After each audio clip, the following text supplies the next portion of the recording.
Μετά από πρόσκληση του Νίβου από τους Going Through, το δικό μου 16μπαρο κομμένο και ραμμένο για πάρτι στα σκουφάλες. Και πάει κάπως έτσι.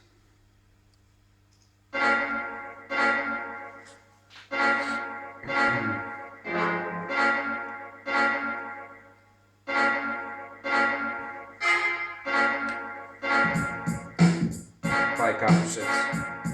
Αχα.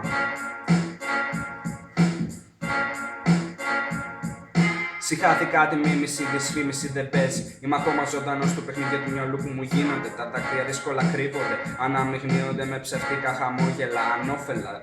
Τη βρίσκουν με κλαπάκια, δίθεν τυπάκια. Προσπαθούν να διαφοροποιηθούν σε έναν σάπιο κόσμο που δύσκολα θα προσαρμοστούν. Παρέες δεν υπάρχουν, αρκούν οι συμβιβασμοί.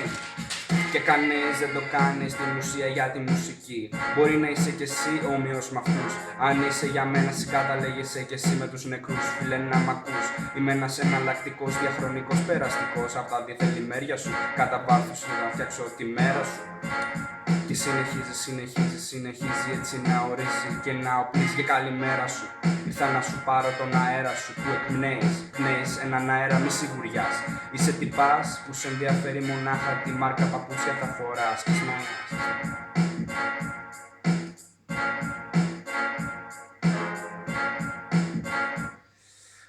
Αυτό ήταν το δικό μου 16μπαρο.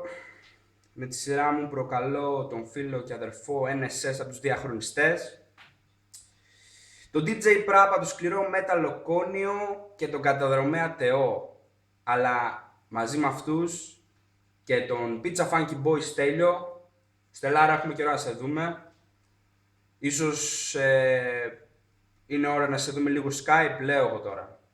Τέλος πάντων, αυτά παιδες, τα λέμε.